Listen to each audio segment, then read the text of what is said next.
This live presentation was produced in Ashland, Oregon by the Rogue Valley Metaphysical Library and Event Center. RVML relies on the support of our volunteers, members, and donors to organize and present these programs. For more information about this presentation, or to borrow, download, or purchase other recordings from our catalog, please visit our website at rvml.org.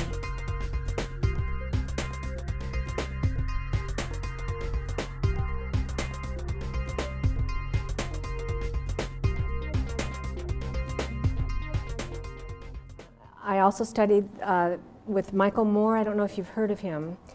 He's a very famous herbalist. And then I took over his business in Santa Fe. And then I moved out to California and I bought a health food store. I don't recommend that. Anyway. And I put in a natural food cafe and I had a private practice out of an office in the store. And I formulated healing tonics and counseled people. And then I decided what I really wanted to do was Mount Shasta Botanicals and Iridology. So I now have my clients photograph their own eyes. It's easier and it works better. And then they can email them or send them to me. And then they also send an intake. And I'll explain more about that. Now I'm going to talk about iridology. Okay? What is iridology and how can it be used to enrich our lives and help us to live better and maintain better health? Okay. Okay, iridology is also known as iris diagnosis, and it's centuries old. The Egyptians were especially interested in iridology, and it goes back to biblical times. Modern iridology has its basis, or its beginnings, in a young Hungarian boy. And this was in the 1800s. And he actually captured an owl and the leg was broken. And he saw something come into the owl's eyes as the leg broke. And then he took the owl in, and as the leg healed, he noticed there were knitting, certain signs in the iris. And so he became one of the earlier iridologists. And he had one of the earlier charts. And he devoted his life to iridology. And his name, I don't know if I pronounce it, Ignaz von Peaslee. And he was very dedicated to iridology. And he designed one of the first modern charts. In-depth studies have now been done, and it's becoming more and more scientific. Although I must say, iridology is an art and a science. And I believe intuition plays very deeply when you see an iridologist. Because after years of reading eyes, you get a feel for things, and every eye is so unique and so different that if you see a mark in one eye, like a lacuna, it's a little hole, it can mean an organ is missing, or it can mean chronic degeneration. And so as you get a feeling for the people that you're working with, you can see the difference. Is an organ missing? And you take an intake to find out. Or is this chronic degeneration or toxicity? Some of the great teachers of iridology are Bernard Jensen. I'm sure you've all heard of him. Okay, Joseph Deck and Denny Johnson, and I studied with a man named Harry Wolf, and also with Bernard Jensen. And the whole purpose of iridology is that it helps you know where you're headed so that you can prevent it. You can prevent, before something actually manifests, you can take a different turn in the road. And you can start your healing before you have the wear and tear and degeneration. And that's the wonderful thing about iridology, is you do not have to cut into the body. It's all in the eye, and it's amazing what you can see. And now it's available to everybody. When I receive the pictures of a person's eyes, the first thing I do is determine their constitution. Now that's probably the first step, and the reason it's so important is it tells you what they have tendencies to, what genetically they're predisposed to, if they have a close-knit fiber structure in the eye, and I'll show you when I do the reading. They have a strong constitution. Now that's not necessarily a really good thing, because a lot of times people with very strong constitutions don't take care of themselves because they can get away with more. And then they just kind of wear down their constitution until they've damaged their self beyond repair. although I don't believe anyone's beyond repair. And sometimes with a weaker constitution, the body will talk to you, and it will tell you, you need to slow down, you need to breathe, you need to do exercise. As long as you listen, you're ahead of the game. And that's the most important thing in an iridology reading, is to listen to your body, because it will always talk to you. Okay. And the genetic predispositions are important. For instance, if you have a predisposition to diabetes, well, what are you going to eat? And are you going to drink water? Are you going to drink soda pop? I mean, it really directs you in a certain direction if you don't want to end up with diabetes. And the thing about iridology is you can tell if you have a predisposition, you avoid doing things that are going to make it worse. And the other thing is resistance.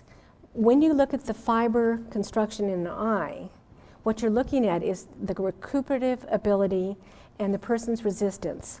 If they have a strong resistance, they tend to get away with more.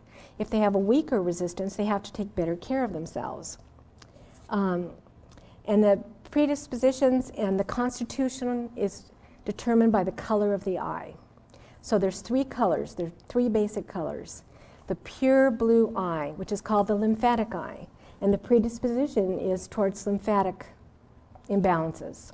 And that can include lungs, kidney, sinuses, and then the whole lymph system. And then the second color is the hematogenic, or the pure brown. And the pure brown eye has predispositions also. And that has to do with detoxification, liver, blood. And then the third eye is called biliary, or mixed. And that's the green, hazel, light brown. And that's prone to liver gallbladder. And then there's 12 subtypes of eyes. And I'm not going to go into it because we don't have the time, but I'm just going to tell them to you, okay? So on the blue eye, there has the most subtypes. And the subtypes are psychotic. It doesn't mean you're psychotic, but it's just called psychotic. Cardioabdominal, cardiorenal, lipemic diathesis, which is the cholesterol ring, anxiety tetanic. And then the mixed eye is lipemic. Lipemic diathesis means the cholesterol ring around the eye, and that's with all 3 eyes. You can have that. Cardiorenal, cardioabdominal, soric, psychotic, and carbonitrogenous. You won't know what all this means, but. And then, let's see.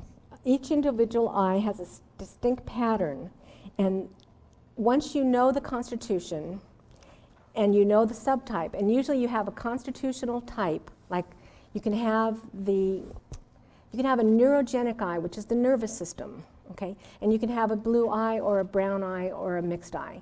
But once you know the constitutional type, and then you know the subtype, you can narrow down what are the major problems that this person's headed towards. And then you can deal with that before symptoms manifest. And that's the most wonderful thing about iridology. Okay, there's another method of iridology called the Wreath method. How much do you know about iridology, by the way? Anything at all? Right. I only need glasses for reading, so I'm going to be doing this. Okay, the Wreath method is more of an emotional breakdown. It tells more about the mental and emotional patterns in this person. And there's 4. So the first one is a jewel, and that has to do with if there's dots, discolorations in the eye.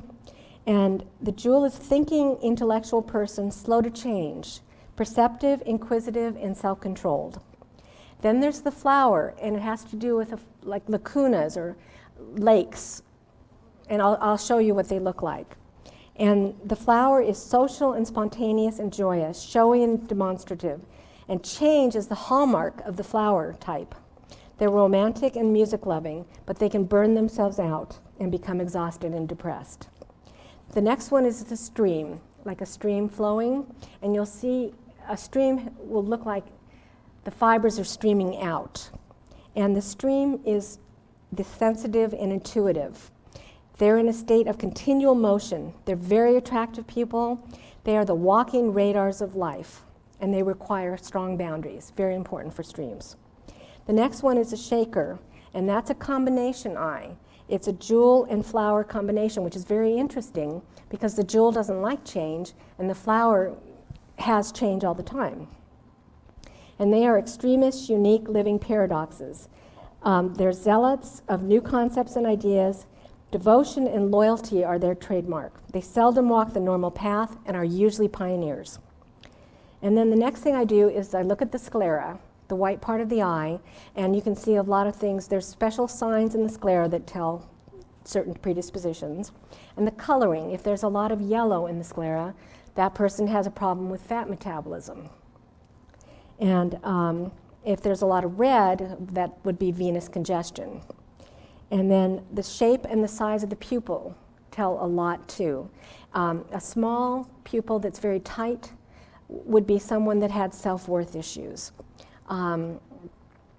Someone who's not really outgoing. And then the shape of the pupil, if it's cut off in certain areas, well, there's a whole chart about that also. And sometimes they can be a little sugar rough around the pupil, and usually that person has an imbalance in their sugar metabolism and is predisposed to diabetes and also alcoholism. And different colors also. If there's a lot of orange in the eye, well, that person has a sugar metabolism problem and has tendencies to alcoholism as well. If there's a blue ring around the outside of the eye, that person is or has a tendency to be anemic. If there's a white, opaque circle around the eye, well, that person has trouble with fat metabolism and they have cholesterol problems and buildup. Okay. If you have any eye, if it has a lot of white in it, it shows irritation. And you will see, especially in the mental area, when he does the eye, I'll show you. If there's a lot of white, that's a person who's overthinking, worrying, and fretting.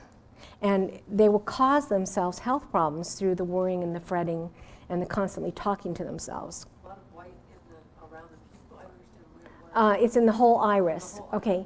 But if it's especially on top, in the top part of the eye, well, then you have a lot of mental irritation, where you have a worrier, a fretter, who's constantly talking to themselves and can't keep things right, and they overthink, and that can cause a lot of problems. If there's white plaquing on the eye, a lot of white in the eye, and that's the eye that I'm going to be showing you, there's a subtype called uric acid diathesis, and that has to do with arthritis and plaque buildup, again, cholesterol. And that's a subtype, okay? So what you want to do is you look at the main constitution first, and then you look at the subtype, because that tells you more information. And there's a lot to an iridology reading, I don't think people realize, because once you determine the constitution, then you get in all the little signs that you see in the eye, and then you look at the subtype and what the person is prone to. And the genetic predisposition is very important.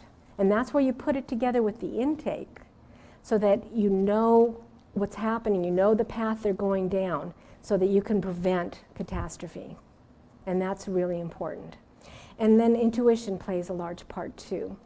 I'm going to tell you, I took a little break from iridology at one point because the way I was taught to do iridology is you look at every little thing and you present it to the person. But that's overwhelming to a person. I mean, you don't want them to be concentrating on all the little things that are going wrong. What you want them to concentrate on is their strengths, and then the weaknesses that they have to look at and improve, and to let them know that they can get better. And that's my one hesitation about iridology. I like to do a reading so that the person feels positive when they leave, and they know what they have to deal with, and if they're willing to do the work, that they can get well. I don't want them leaving like this, oh my God, I'm so sick. That's not the idea of an iridology reading, is to get information so that you can maintain your health and get healthy if you're having problems. Okay. Then I'm going to start the iridology. I think I'll start the reading. How long do I have? Because the reading's going to take a long time. Okay, so About 35 minutes. okay, so maybe it's a good idea. And then I'll be around to answer questions in the second half. And I have some botanical products in the back. I have a phone number, I have a contact list. And then if you're interested in having a reading, I charge $180, and that's an in-depth reading. And then if you want to have a program for healing, I charge $175, and I give a discount if you have both. So I just wanted to tell that to people. Okay, I want to talk a little bit more before I do the reading. The subtypes of the eye, they add another dimension to the original constitutional type with added symptoms and characteristics. For instance, if you are a mixed eye, green, light brown, hazel, and you have a tendency towards liver and gallbladder, okay? But you also might have the lipemic diathesis, the cholesterol around the outside of the eye. And you might have some yellow coloring in the eye, which would show kidney deterioration. So you can have all different things going on at once. Just because you're a certain constitution or you have a certain subtype, it doesn't mean that that's all that you have to look at. You have to look at every little thing that goes on. And then if you're a stream, you know, the stream kind of streams out, and you're ultra sensitive, well, you're going to have to look at your nervous system because that's what's been affected. Whereas the flower is very emotional and the jewel is usually overthinking. So you take all of that into account, and then you know where you need to really focus. And that's the wonderful thing about iridology. Not everyone who I read is interested in all of this information. So the other important thing is to find out where they want to focus. If they want to start a healing plan but they don't want to get in depth, well, then you don't go there because they're not ready to do the work. If somebody comes to me and they say, I'm ready, I'm willing, I want to go for it, well, then we start simply.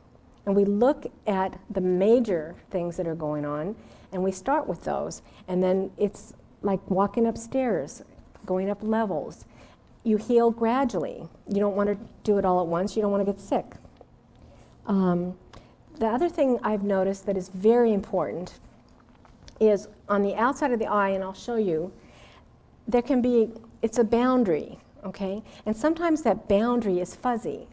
Now that's a person who doesn't know how to say no. And when you don't have boundaries, you take on other people's energy, and you usually overdo as well. And so that's very important to learn how to have boundaries. And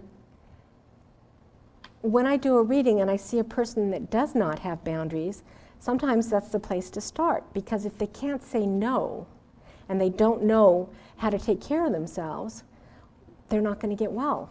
And so these things are very important. So I check for anemia, ancestral alcoholism. Lymphatic congestion is rampant in our society. People don't exercise enough. They're not relaxed. They're not eating right. They're not breathing. They're not drinking enough liquid. And lymphatic congestion is very important. And that's a lot of times the beginning of where illness can start. Next, I check the sclera, the white part of the eye, and that can show venous congestion, as I said, fat metabolism problems. And if there's the lipemic diathesis can then verify that they have cholesterol problems. Then when I put it all into the intake, you get a full total picture of the person. And then I would like to answer any questions they have once I've gone through the reading. And it depends on how in-depth they want to go. Okay.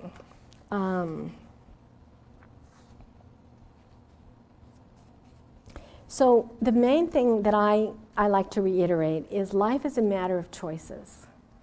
So when you get a reading and you hear something that you don't want to hear, you have a choice. And sometimes you're lucky because I have seen something before it has actually manifested. And that's the wonderful thing about iridology, is before something is manifested, you will have a sign in the eye. And then you can make a choice about whether to do something about it or ignore it. And then that's your choice, of course. But that's what I love about iridology. It gives you the freedom to heal even before the illness manifests. So to me, that's one of the most magnificent things available. Okay. Okay. Is it okay if we start with the reading? Because that's going to take a while, and then I can answer questions. What do you need to do? Oh, the next slide? Yeah. Just holler back to Robert and say Okay. next slide. This one. Could you put one of the slides on? The blue eye? I'm sorry, what? Bruce, Oh, what button? okay, because I think this will be more interesting for you to actually see a reading in progress. Are we getting a chance to see like the basic patterns of all the eyes? Well, I didn't bring all of it, but he has quite a bit. Okay. Now, is that the right eye? Yeah. No, that's the left eye. Okay.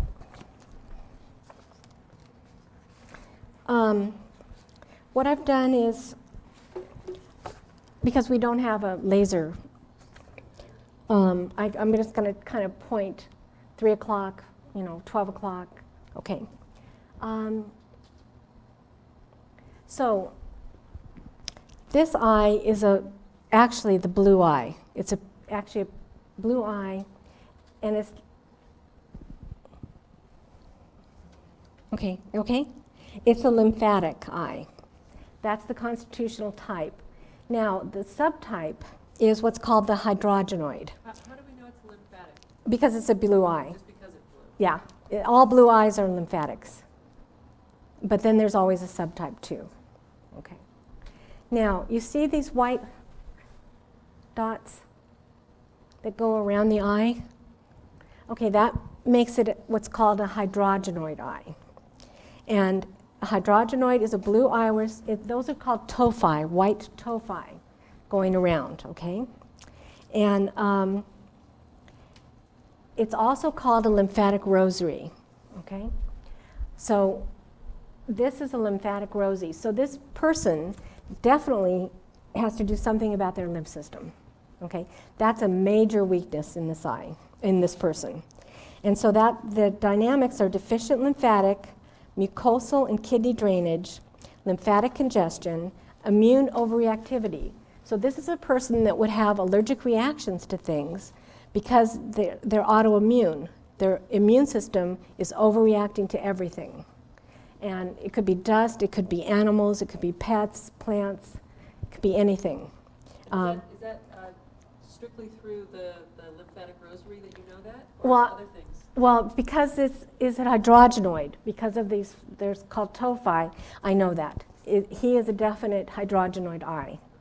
Okay. Do the white has to do with cleansing or mucus production? Well, it's irritation, so he probably is, yeah. I don't know how he's reacting, because I haven't actually met him yet. I just did the reading, and I haven't actually given it to him yet.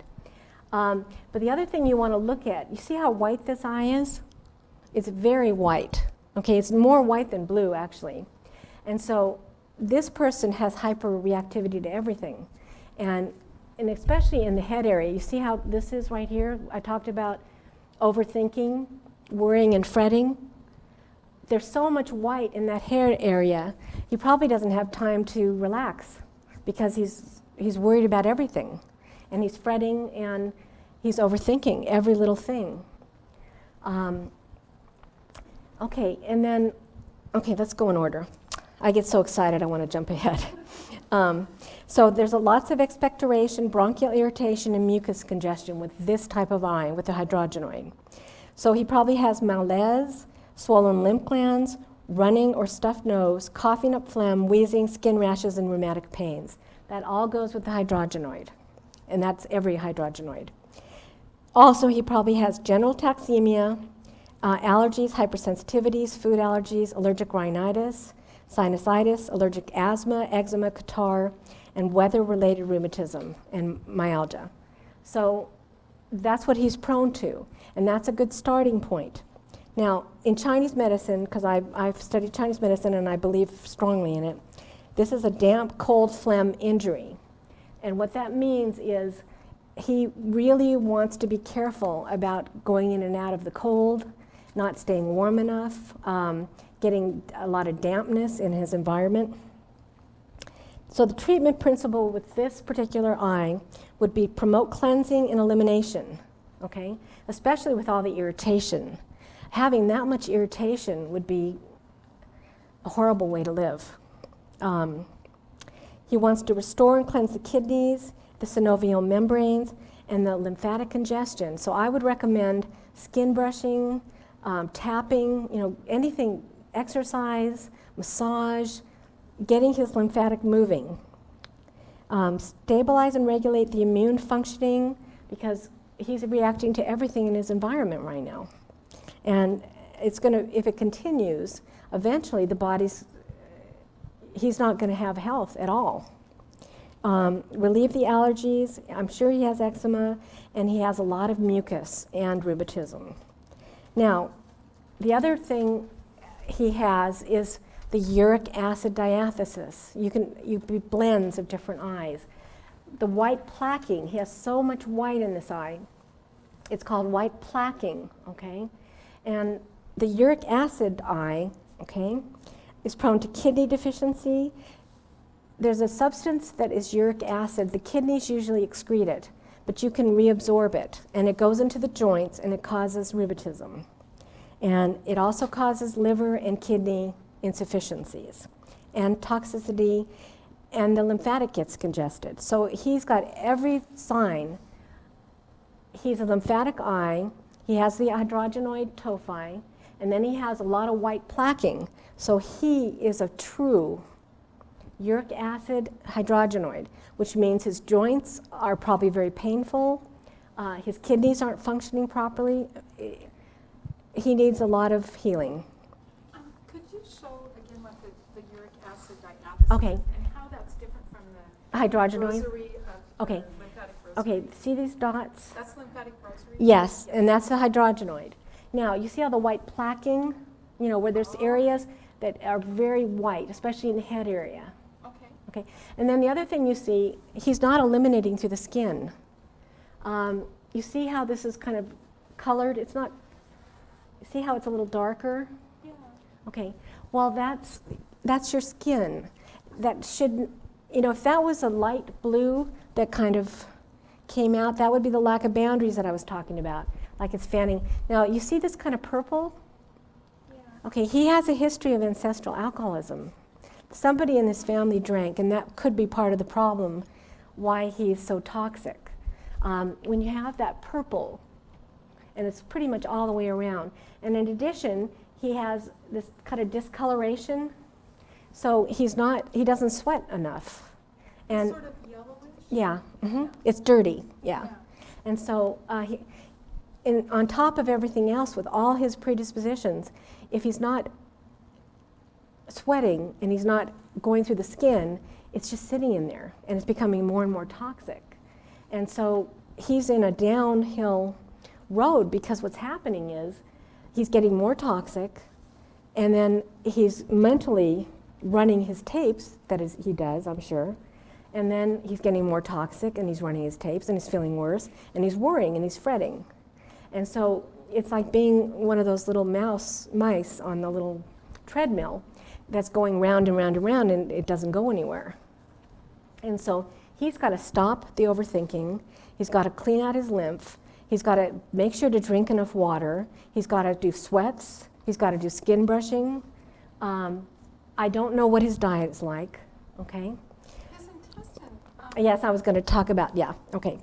I was thinking this person might be young. Yes, I think he's young, yes. He sent me to do this. He thought he'd be nice for me to have. He couldn't afford a reading. So I said I would do the reading here and then send it to him. Okay, now you see also the dullness in the pupil? Okay, it's almost like it's covered, okay? So this person, well, let's go in order, okay. The other really interesting thing about this eye, this is kind of a little sugar rough too. It's like rough around here, it's not smooth. And then you see the discoloration? Okay, on certain areas it's dark, and then on certain areas, so he has a fluctuation between hypo and hyper acidic. So sometimes he'll have too much acid, and then the other times he has hypo, so he cannot assimilate and digest his food. So everything he eats turns to poison in his body. I'm probably scaring you off. Nobody's going to want to read it after this. That's a joke. So I'm looking at the rough. It's called a sugar rough and a pupillary rough. And then I'm looking at, it's dark right around here, but then kind of white around here. And then you see these are lacuna, like they're little lakes or holes. Okay, those are weaknesses. And then in addition, lots of irritation. Now, to look at this eye, it's amazing because you're looking at the fiber structure. That's how you determine the strength of the constitution. He actually doesn't have a really weak constitution. His fiber structure is not, it's medium. It's not strong and it's not real weak. But you can see holes, and that's the beginning of degeneration. So with this picture, what you have is a person who, if he doesn't clean up his act, is not going to have quality of life. And I'm not sure he has it now, actually. Not going to have what? Quality of life, yeah. So those are the major things, but now we're going to talk about what else I see. All right. At 2:30, you see this kind of right here? It's a little hole. He has some bronchial going on. And he has heart too. He has bronchial and heart weakness. At 6:30, okay, we're looking right here. Okay, he has some kidney and adrenal. Now, the adrenals are really important. I don't think people realize how important the adrenals are. The adrenals sit on top of the kidneys, and the adrenals are your energy source. So if you burn them out, you're going to be hypersensitive, for one thing. You're not going to have the ability to adapt, and then you're going to be tired, and you're not going to be able to sleep. Adrenals have to be maintained. The adrenals need vitamin C, and in addition, they need you to sleep. It's very important that people get their rest. And if they don't, and a lot of times stress also wears down the adrenals. Okay, and this is a man, so we're looking at the prostate, okay? And the prostate, he's definitely headed towards prostate problems, and probably because of the uric acid, his prostate is irritated too. Then we're going to look at 9:30. And this is his thyroid area, okay? So he has underactive thyroid. And I had a feeling, interestingly enough, I think it fluctuates between hyper and hypo because there's a lacuna here, but there's also a lot of irritation. And so I imagine this man is fairly skinny, hyperactive, and tired all the time. Then we're looking at the spinal anomalies and back weakness, okay, between 7 and 8, okay? So this whole area, and you can see where there's separation of fibers, and you can see holes, lots of holes. So I imagine that he has something going on with his back. And partly it's irritation, and I think he has structural weakness as well. So his bones aren't strong. There's also a bit of a bluish tinge, even though he has the purple. Underneath the purple, you can see like a blue, and that's anemia. So he doesn't have enough iron, and he doesn't have enough ability to produce blood. Okay, let's go on. This poor guy. Anyway, most people aren't quite this bad off.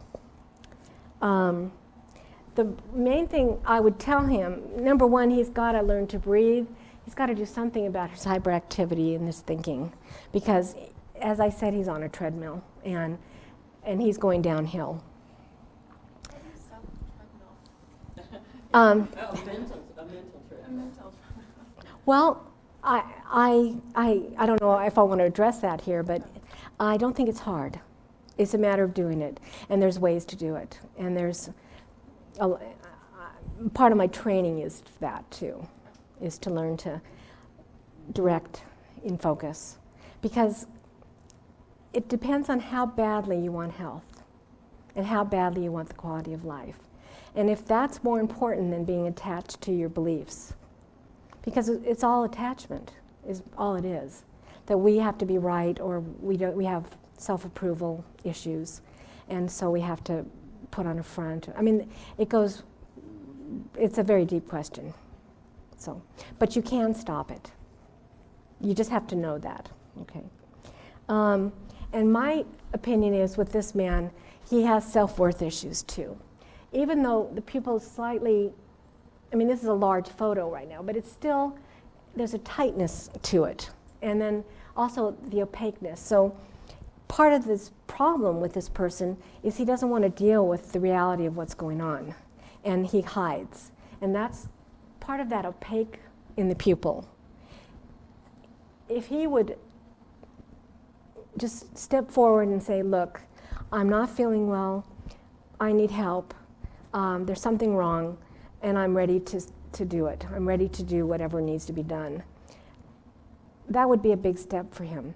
But I think with the self-worth issues, that he's continually trying to prove himself. Everything he does is set up for approval. And so he can't stop. But if he ever does, you could see changes in this eye very shortly, if he does the work. It doesn't take long for the eye to change. Okay, now, see the yellow in the sclera? Okay, so he has some problems with fat metabolism. And that's part of what's going on with the dirtying here too, not eliminating through the skin, okay? He probably has a touch of high cholesterol. It's not reached a point where it's actually lipemic diathesis all the way around the pupil yet. Okay, can we do the other eye? Oh, I have a question on this one. Between, say, 8:30 and 11, there was like a line about halfway between the line shade or red. Okay, you're looking at this.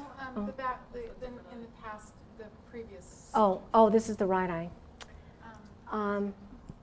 Previous slide, Robert? Thank you. Okay, do you want to point out to me? Yeah, right. Okay, oh. Too many.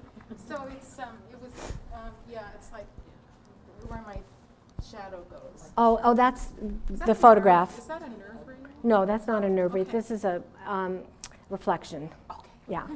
Autonomic nerve wreath, when you see an autonomic nerve wreath, and that means you have a hyperactivity in terms of your nervous system, it'll be an actual wreath around the eye. But I think that's just a reflection. Okay. But also up in that same area, Mhm. some of the things that look like fibers are thicker going outwards. Yes, and that just means that's stronger. In other words, if there's a thick fiber, those are called radicularis. Now, usually they're brown because that means toxicity is going out. In his case, it has to do, well, here's some toxicity going out. Whenever you see like a really strong, that's something radiating out, okay? Getting rid of it? No, it's not getting rid of it, it's going out from the inside, okay? In other words, if you aren't digesting, and then it radiates out into the extremities, okay? And in this case, his level of irritation is so high that I'm sure I think it's rheumatoid is what I'm thinking. He's probably getting very serious arthritis at this point. And I think he's young. And then you see all the little holes in areas where there's separation and fiber. His body is breaking down. And that's what you want to look at. How quickly is it breaking down? He's getting old much more faster than he should before his time.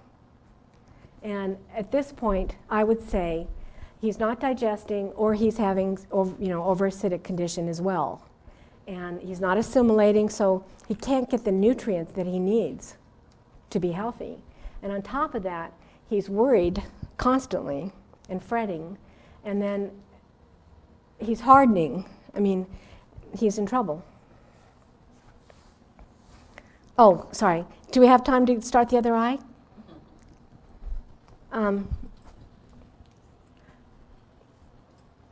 Okay. Now this is his right eye, okay? And this is very interesting. It's really different. Yes, it is. Very interesting. He doesn't have as strong a constitution either. And the white plaquing, let me get that.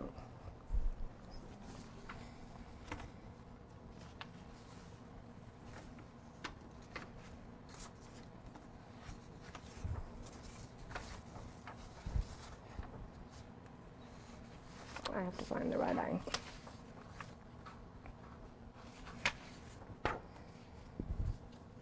Okay, so so you can see the dark, okay, and then you see the purple, kind of, but it is a little cruddy here. You see the cruddiness?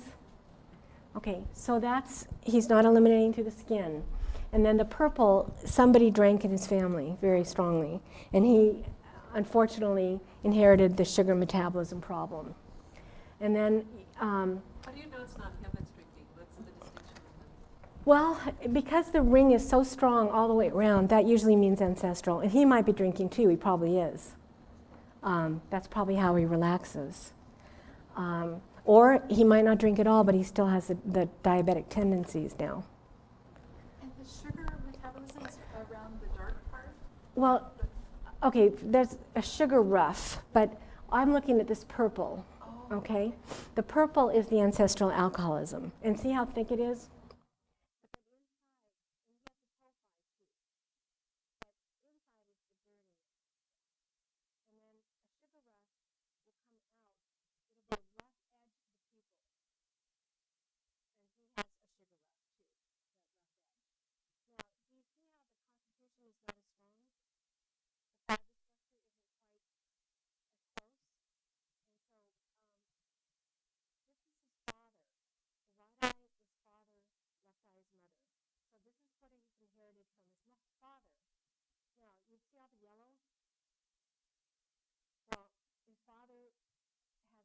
Metabolism problem, and he inherited it.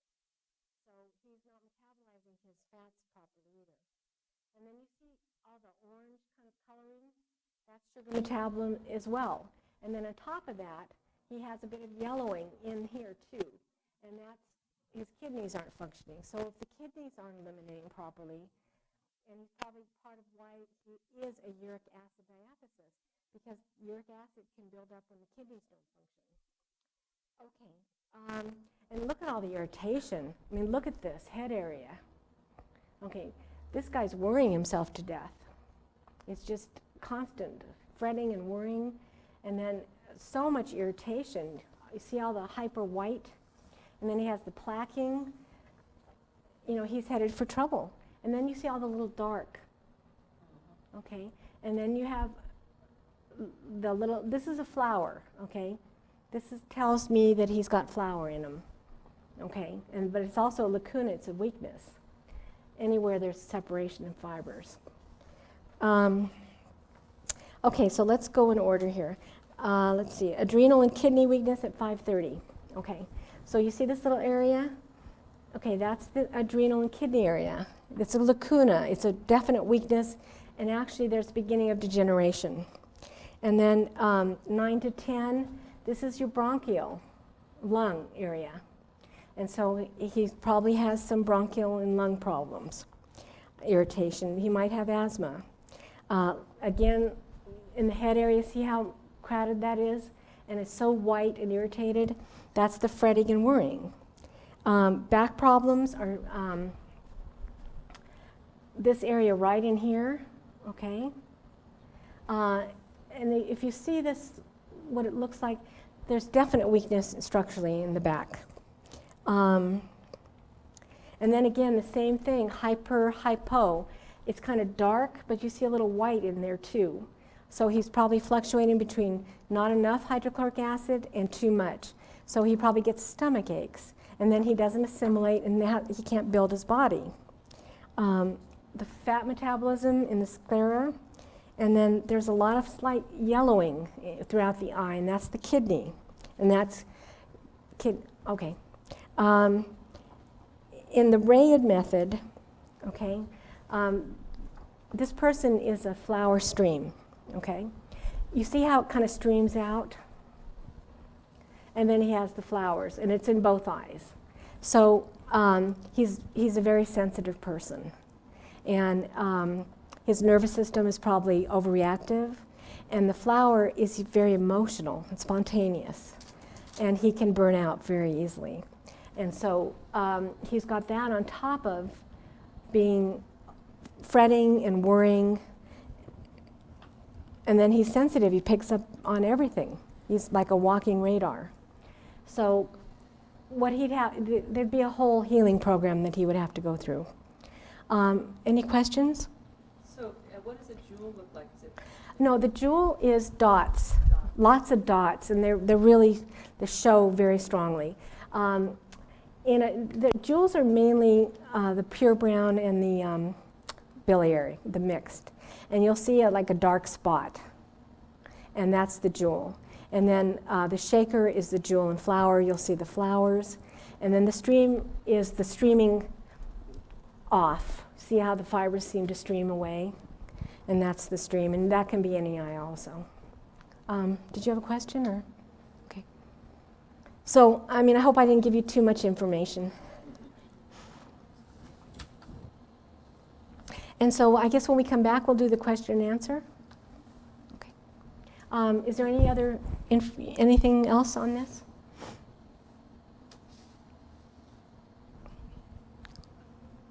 if a condition isn't too severe, how quickly can it get reflected in the eye? Oh, it reflects right away. It's like when the beginning, when the owl broke its leg, it showed up right away. So, and then when it started healing, the knitting signs came in, and you'll see. I don't know how to explain it, but let's see. How would I explain this? Let's say he is looking at the bronchial lung area, and he starts to do a program where he cleanses and he takes a lung tonic. Well, you'd see what is called knitting signs in there. It would start to fill in, and it wouldn't be real white and irritated. It would be the right color, too. You don't want any more irritation in this eye. But he would have to do a major program for that.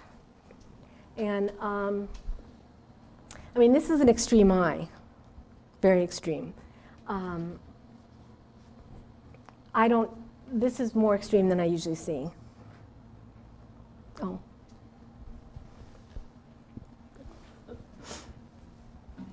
Well, if someone had a cancerous tumor in their body, how would that show up? Okay, that would show up in a very dark, either like a jewel, very dark, not a dot, but like a hole, but it would be very dark, like this. Okay? And that's usually cancer. And you can see it even before it manifests. How would you know the difference between that and a jewel? Like, is the jewel Well, it's lacuna. It would be a lacuna, but it would be very, very dark. And the jewel is more a dot. Yeah. Would it be dark as in blue, if it was a blue eye, or dark as No, in dark? black. Black, if you look at black or dark brown, and you can, like this. Could it also be an organ was removed? Yes, that's why I take an intake, yes. If an organ's removed, it shows up as like a black hole. Books you would recommend to learn more about Adrenal? Well, Bernard Jensen is classic, okay. The Wreath method, Denny Johnson. How do you spell Wreath? R-A-Y-I-D. Harry Wolf, I don't know, I can't remember what it's just called. That's who I studied with. That's ones to start with. Bernard Jensen's about that thick. And if anyone's interested, I would be happy to end up doing a little study group or teaching. You can see a lot in the eye. I don't usually see this much. I mean, that's why I thought this was a good example. Most people just want to know basically what they need to do. This was an extended reading, too, and if you want to know every little thing. But the predispositions, so number one, this person has many predispositions, okay? The alcoholism, the lymphatic rosary, the plaquing. You don't usually see this much in an eye unless they've really, oh, sorry. Okay. I'm sorry, I got carried away. Any questions? Oh, should I get over here? No question. I just wanted to know when this picture is taken, how is it done so that you get that clarity? Because Okay, well, he had somebody take it with a digital camera, just a digital camera. I didn't take it. okay, I used to take the picture and have it made into slides and then project it on a screen. But he just had a regular digital camera and had somebody take it. okay. And I think what he did was he went like, he opened up the eye. And You hold the eye open. he did, yes. Yeah. So don't you get readings though about how much space there is, like senpaku or stuff like that too from Well, eyes? Oh, sorry. yes, yeah, yes. I was just curious about that when you said he opened his eye that way. Well, he just wanted to make sure he got the full iris, Uh-huh. When he sent it to me, it was actually more, I had a lot of his face, but it was cropped. Uh-huh. So, and the interesting thing about this person is he has quite a bit of, he has zits and acne and discolorations and warts. You don't see that, because you don't have the full face, but I'm not so much worried about, if I can see the eye, that's what I need. And I mean the sclera, and that's what I need to see. So you just want to get a clear shot and, make sure the lighting's right. There's not a lot of a reflection. There is a little reflection in here. But see, it's very important to be able to see that, the whole iris and not have it cut off. Because I wouldn't have known that he had ancestral alcoholism or the little dirtiness, on the inside.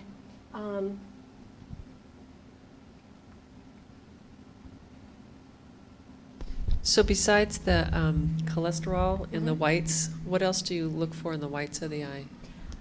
Well, you look for signs like this, okay? And I actually, I think I didn't even address that, but, so I was looking if there were, signs like this, and it kind of goes towards where they're pointing to too, okay? And so that one goes all the way up there. Now I didn't get the bottom of the white of the eye, so I can't see if there's signs down there, okay? But you look for the redness. It's not just venous congestion if it's pointing towards something. And certain signs mean certain things too. So I don't know if he has anything under the iris. But yes, that's why the sclera is important, not just fat metabolism. Are you saying that you can't really tell then what those red lines mean in this particular eye? Well, in this particular eye, I would say it's going up towards the heart area. Okay. This is the left eye. Is this the left eye? Yeah, that's what we started with. That's where we started, yeah. Yeah. So the heart is kind of right here, and you see it's kind of coming up here. So there's a tendency to heart predisposition.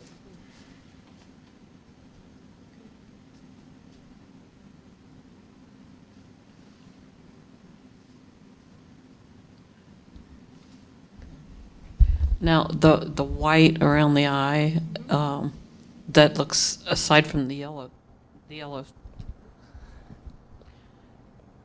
aside from the yellow spots, it looks fairly white. I mean, clear white. Yeah, and that's what I don't know if that's true coloring or not. I don't know if that's. Yeah. I think that's part of the camera, maybe. Okay. Because with his predispositions, I don't think he'd have that wide of a sclera. Okay. What would be the other colorations? Like I was just looking at mine. It's kind of dark Okay. underneath the white. Okay, do you have a lot of red? Okay, that's the venous congestion. Okay. You can have brown. You can have the brown, a little brown. Ish, brownish white, in the okay. sclera. Okay, that's toxicity too. But a deeper color, like dark? Yeah, anything dark is going to be toxic. And if you have a pure brown eye and you eliminate your toxins and you clean out, a lot of times, now there are pure brown eyes that'll stay brown no matter what you do. If you're black, if you're sometimes Indian, Chinese, you might have a brown eye that doesn't change. But generally speaking, if you clean out and you're not black or Indian or Chinese or Japanese, you will get lighter. And I've seen amazing, amazing changes. And then if you have a light brown eye or the mixed biliary, you can actually become green or even towards blue-gray. We're figuring out, that's right, I can talk loud. Oh, is it?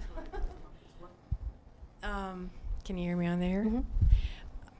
We were figuring out about when we first went to an iridologist years ago, and I am part Native American, but my eyes were almost black when I was young, and they're somewhat green now. Yeah, so you're actually a mixed biliary type. Yeah, and So one of your parents had a lighter eye? Yeah, my dad. Okay. But I have definitely seen, because I've done cleanses and a lot of work on getting healthy and staying healthier through the years, and watched the color of my eyes change. Yeah, and the other thing with the RAID method, you were asking about RAID, you can tell if you're mother dominant or father dominant, if you're an extrovert, if you're an introvert, and then you put that with knowing if you're a flower stream. I mean, that's very important. If you're sensitive, then you know that you have to pay attention to your environment. You know, you have to pay attention to the people that you're involved with. You have to pay attention to how much noise. Usually, if you're that sensitive, you have problems with noise. If you're a flower and you're constantly going up and down emotionally, well, then you want to look at what is triggering that. So that's why that's so important. I would think that was one other thing I was going to talk about. Let me see. But meanwhile, is there any other questions? Is it possible for you to read anybody here? I didn't bring my eye. I didn't know if we're going to have time, and I was told I had to end right when it's time to end. So I didn't bring my eye scope. Is it like a little light thing? Like a Yeah, it's a special iridology. It's a special one. Yeah, for iridology, yeah. So I can get in there and really look at it. The reason that iridology, relates, is it like the end of an acupuncture point? That things are reflected in the eye. Okay, I see what you're saying. Yeah. Everything that's in you, and it's not just, it's physical, mental, emotional, spiritual. It reflects, it's like a roadmap. And acupuncture, it's very similar in what you're talking about, okay? God, well, I don't know if you believe in God, but he made a roadmap, and the roadmap is iridology. And you can pretty much see almost everything. And what I love about iridology is you don't have to cut into the body, and you can actually see things before they manifest. And that, to me, is the gift of iridology. You don't have to wait till you have a symptom. You can see that you're, like the lipemic diathesis, okay? When you see the hardening, well, it's time to work on it. It might not have manifested in terms of lack of memory or Alzheimer's, but you're headed there. So you do something about it now. And then you never have to deal with it. I mean, it doesn't happen. But why wait till you get sick? And if you know you have a tendency, like towards diabetes, well, what are you going to do? You're going to cut out your sugar, you're going to cut out alcohol, you're going to take tonics, herbs to help deal with the diabetic tendencies so that you don't become diabetic. If you have poor venous circulation, well, you get a trampoline, there's all kinds of things you can do so that you don't end up with the illness. And that's, to me, that's the whole key to health. I mean, that's why I love iridology. And I think everybody should have an iridology reading. Oh, and if you have problems with your eye proper, does that show up in the Well, it'll iris? show up in the eye area, yes, yeah. Okay. It'll show up as some kind of deficiency or overactivity, or I might not know exactly what the problem is, but I'll know that there's a problem. Okay. Yeah, and you mean a certain location Yeah, in the eye? yeah. Okay. And the neck, okay. I see a lot of neck issues. I think it's because we sit a lot, we sit like this, and we sleep scrunched up or something. And the neck and the back, I mean, this is so important, how we stand, how we walk. I mean, people they don't realize walking is a spiritual exercise. And walking, I mean, you know how important the feet are.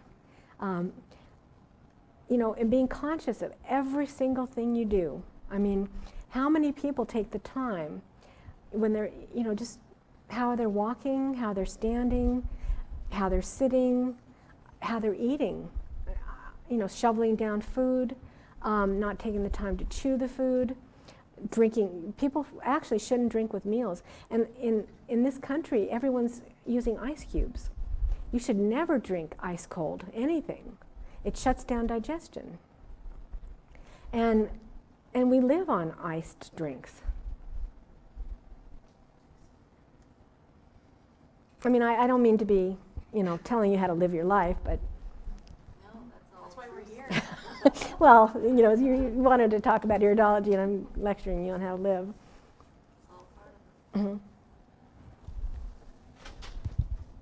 I have two questions while I'm thinking of them, so I'll just say them right out. Okay. One is a very, very light eye, almost white, Mhm. and the other one is a halo around the pupil. Okay, that can mean different things, okay? When you say halo, tell me exactly what you mean. Just like a white ring. Okay, that's hyperactivity usually. It has to do with hyperacidic. They're producing, you know, they're going to have a stomach ache, they're going to have too much acid, okay?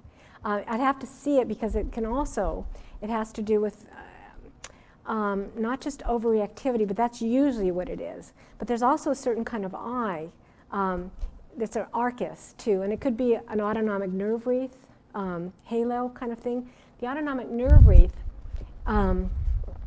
is kind of a white wavy thing that comes out, and that's when the nervous system is hyperreactive, and so what'll happen is that person will react to everything, autoimmune, and they will have allergic reactions, and they'll burn out their adrenals, and they'll be nervous, and they can't calm down, and they're exhausted.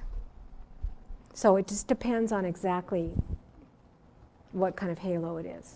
And you had another question? What about, I have a friend who has a very, very light blue eye. Mm-hmm. Very light, it's almost white. Okay, where is the white? Is it like the plaquing? It's in the whole eye. Okay, so it's kind of like that. More white than blue? No, it looks like clear blue, only it's really, really light. Okay, I'd have to see it. She might be healthy. I mean, it's possible if she doesn't have a lot of signs in the eye. So you're saying then that the clearer the color of the eye is, the healthier the person is? Well, if they don't have a lot of dots and holes and dark spots and tophi, she might be healthy. I don't know. I'm just guessing from what you're telling me. If there's not a lot of plaquing, it's not like that kind of white eye. No, it's not like that. And she has like a ring, a blue ring around. Oh, okay, that's anemia. But it's clear. It's like right on the edge of the color. Oh, and that could have to do with her boundaries too. Oh, okay. So if she has poor boundaries, and it's kind of, if it's kind of like this one, okay? See how it kind of fades out? Yeah, it fades out. Okay. Hers is like real sharp around the edge. Oh, that's wonderful. She's a strong personality. That's certainty. Oh, If okay. she has good boundaries. Yeah, she knows what she wants. She's probably very healthy. Okay. I mean, I don't know without looking at her, but when you have that real that's good. I don't see that often in our culture. The other thing I forgot to mention is iridology is huge in Europe. The doctors do it. It's, they use it as one of their major means of diagnosis. In this country, it's still, Well, there was a website or something where, like, they had a hospital maid and a doctor and an iridologist assessing someone, and they said that the hospital maid, who knew nothing about iridology, was better than the iridologist as to what. And it's something like they were saying if the person really had kidney problems or just had an inherent weakness. And the iridologist, of course, was just diagnosing like an inherent weakness. And I don't know. So anyway, like there was a doctor in town who was really interested in it until he saw that website, and then I probably didn't say it very well, but then he thought, oh well, it's just nonsense. Well, a lot of people think it. Don't. There's scientific studies. I mean, it works. I don't know what else to say.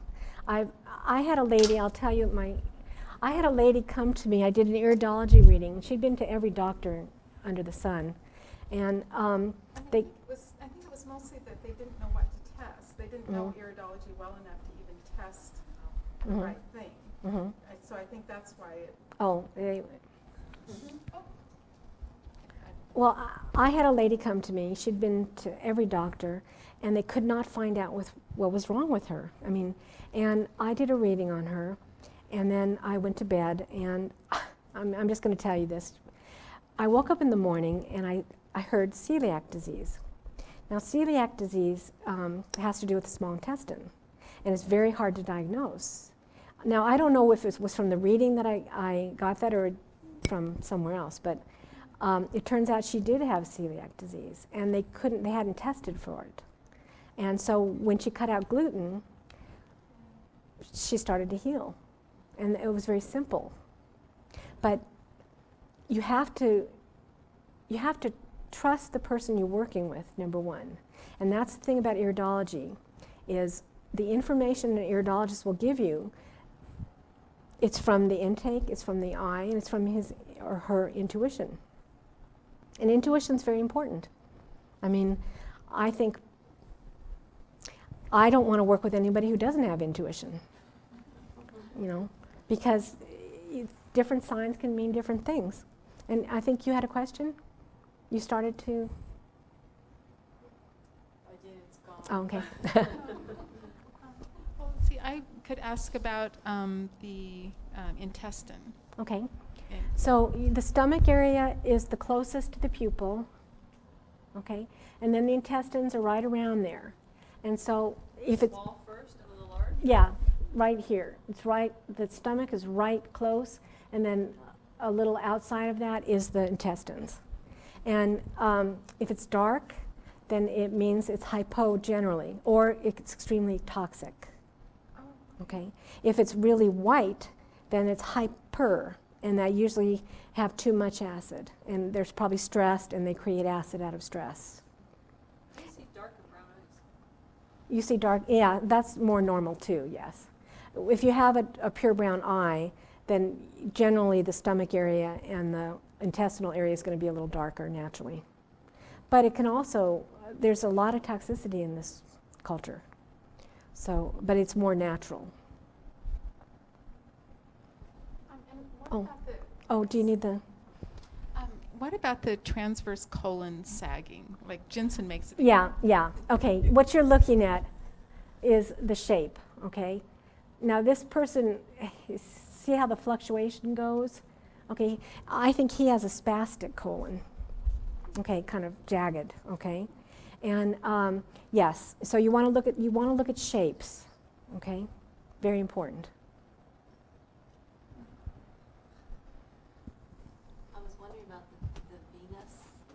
Congestion? Yeah, what would that mean in the body? It would mean his circulation is very poor. Would it have anything to do with blood vessel, like Yes. the Cooperot, spider Yeah. veins, Yes. and anything like Yeah. that? And now this is what I can't tell. I don't think this is really that white, okay? I think it's a photo, but I would imagine he doesn't have a lot of circulation to his brain either. Are we running over? Okay. You're laughing though. I just thought it was funny comment. Well, I mean, to his head area, yeah. I mean, his circulation is poor. And I would imagine in terms of the legs, and because he has such strong diabetic tendencies. Now with diabetes, circulation, especially to the extremities in legs, is a problem. So that's something to really look at. And I didn't mean to be criticizing him. I mean, I didn't mean it in a bad way, but. So if there was trouble with circulation of the legs, it would be where? Well, in looking at the sclera, he's got a lot of red in there, okay? And then because he's not eliminating through the skin either, he has a lot of congestion in general. He has lymphatic congestion, he has venous congestion, all the red, and then he has all that plaquing going on in the head area, okay? And then he has the dirtiness up there too. He has a lot of congestion. And when your lymph isn't working, I mean, one of the things you do in Tai Chi, I don't know if anybody else studies Tai Chi, you do these tapping to really get your lymphatic going, and then jumping on a trampoline, or the lymphatic is very important.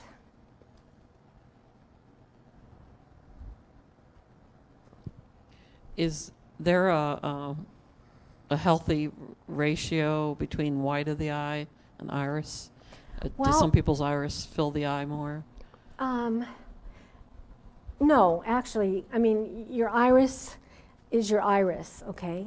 And it depends on if you're Chinese. Also, I mean, you can't make a blind statement like that, but the shape, but generally you when you photograph your eye, make sure you get the sclera. Like I didn't get the sclera underneath. I mean, he didn't get the sclera underneath there. But you should have the white and the colored part. But I can't say for sure, depending on the shape of your eye. But see, a lot of times the pupil will be cut off. Like this is a bit elongated, okay? I didn't want to go into all that. And that means something too. And then the dullness, okay? And then the sugar rush. So it's everything that you're looking at. It's the iris, the sclera, the pupil. And there's a new iridology that I'm starting to look into, which also targets the spirituality of the person. Are you developing that yourself, or is there a book on it? There's some research on it. I don't know if there's a book yet. And I'm also, yeah. Because I'm really interested how the mind affects the body. To me, that's the most important thing. You have to start with this and the emotions, because that's where sickness starts.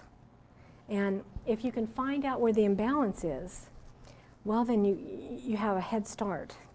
Because nobody's healthy, you know, unless they work on their emotions and they work on their mental attitude, because that's where it starts. And we all have our stories that we tell, and we are very attached to our stories. And if we have a story that says, oh, my mother beat me when I was little, and we're attached to that, we don't get beyond it. And so it's so important to let go of the past, and, you know, as Eckhart Tolle says, stay in the present and deal with what is, I think. Is there any relationship the other way around? If something damages the eye, can it affect Yes. the body yes, part? Yes. Well, I knew a kid once that ran with a pencil and actually Oh. poked a hole. Yes, it can. So it looked like the pupil enlarged, or Could he still see? oh yes, Mm. I mean He didn't probably puncture it. distorted wise, but Yes. so there was extra pupil. It looked like extra pupil, Yeah. but it was more lack of iris. I have Yeah. read that there Tear of is iris. reverse also. And in the area that would represent. Yes. Mm-hmm. That's where it would go. Now I don't know if that's been proven, but I did read that. And one more time, the book, the author of the Rayed method. It's Denny Johnson. And any other books that you? Well, I didn't bring all my books, but as I said, the Bernard Jensen book, Harry Wolf has a book, Joseph Deck. Okay, good. Any other questions? How much longer do we have? About 19 minutes. Okay. The herbal.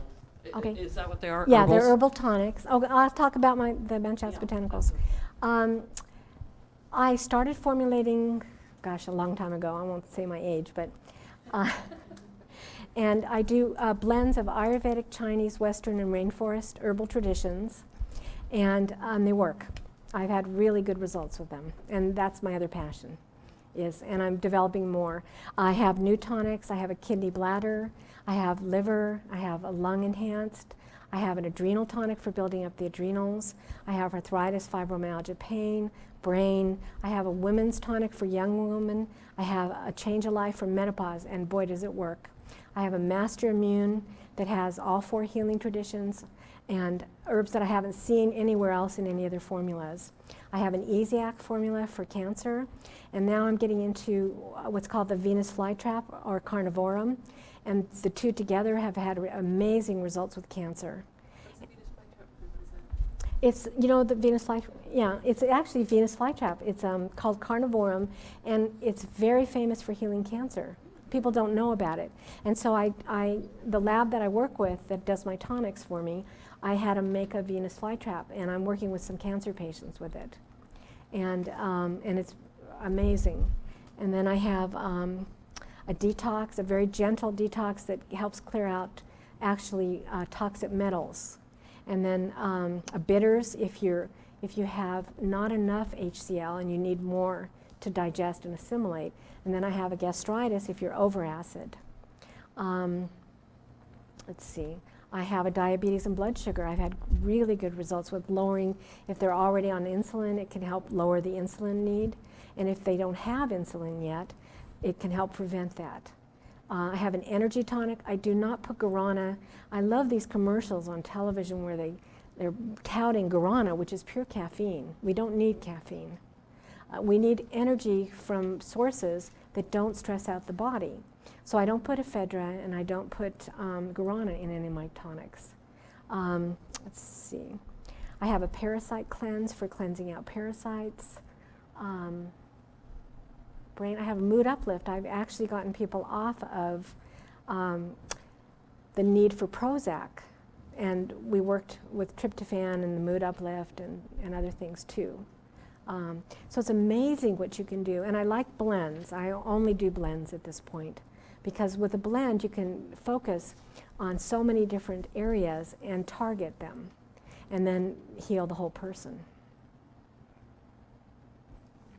You're welcome. Get a support group going there. Oh, okay. Who's the contact for that? I would Okay. like to be. Okay. As long as you put, be sure to put your name and number down on the. Okay. What do you have in the menopause tonic? I have a change of life tonic. I don't have any. I sold out, but I can. If you order it, I can send it to you. It works fantastically. No hot flashes. The mood swings. It's one of my best tonics. Well, all of my tonics are. I love them. So. They don't have estrogen or progesterone. It helps the body. What it does is you want the body to get into balance, so that. Have you had a hysterectomy? Okay. Okay. It even works with that. Okay. And sometimes I'll suggest some Progest cream if you had a hysterectomy along with the change of life. But it's amazing. It just helps the body. If you have the ability to produce a little estrogen, it will. And if you don't, it will, with the plants that are in it, it will give you a little bit of estrogen. So, and I've had amazing results with, in fact, I have a testimonial of some woman who told me it saved her life. Yeah, so, and I use it, by the way. Can kids use some of them? Or is it mostly for adults? Oh, kids can use any of them. They're all safe, completely safe. I just put a little less of a dose. And how do you determine, is it muscle testing that you use? I can use muscle testing. I have a certain amount I think that works, generally speaking, and so I usually recommend that dose. With kids, I recommend half that dose. And there's no toxic side effects at all, even if you're on medication.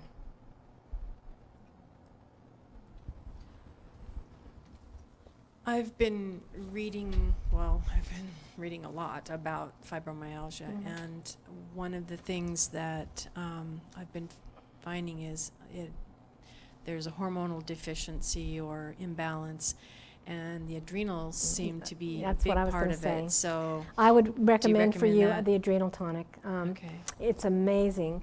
There's other things I would recommend as well. Okay.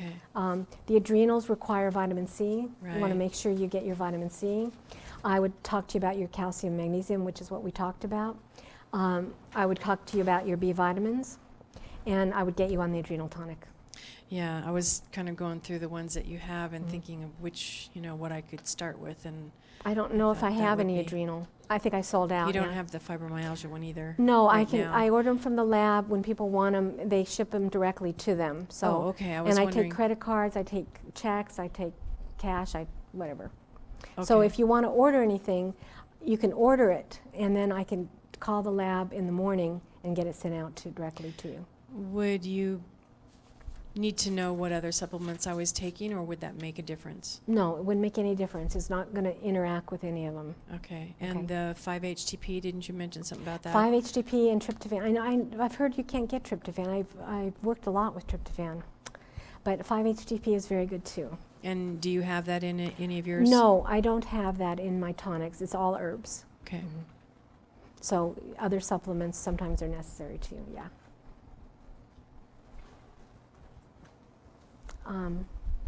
Any other questions?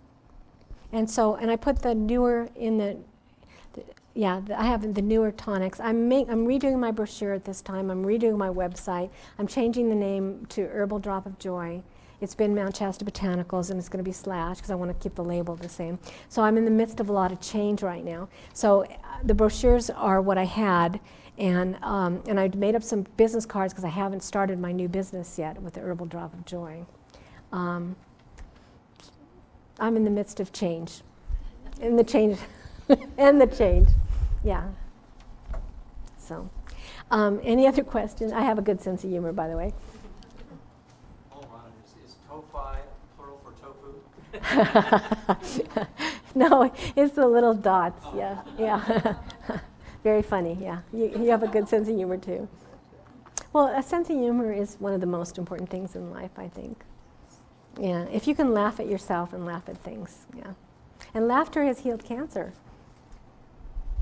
And other things too, yeah. Norman Cousins, I think, wrote a book on it, yeah. So it produces endorphins. And anyway, any other questions? Anything else you want to know? And if anybody wants to order product, I can meet them back there and we can get an order going. And if you want to, you're going to be the contact person? Yeah, if anyone does want to do a study group, and it probably would just be like once a month or once every 2 months, probably not, definitely not weekly. Anyway, maybe you can give me your number. And I'll have a contact list too.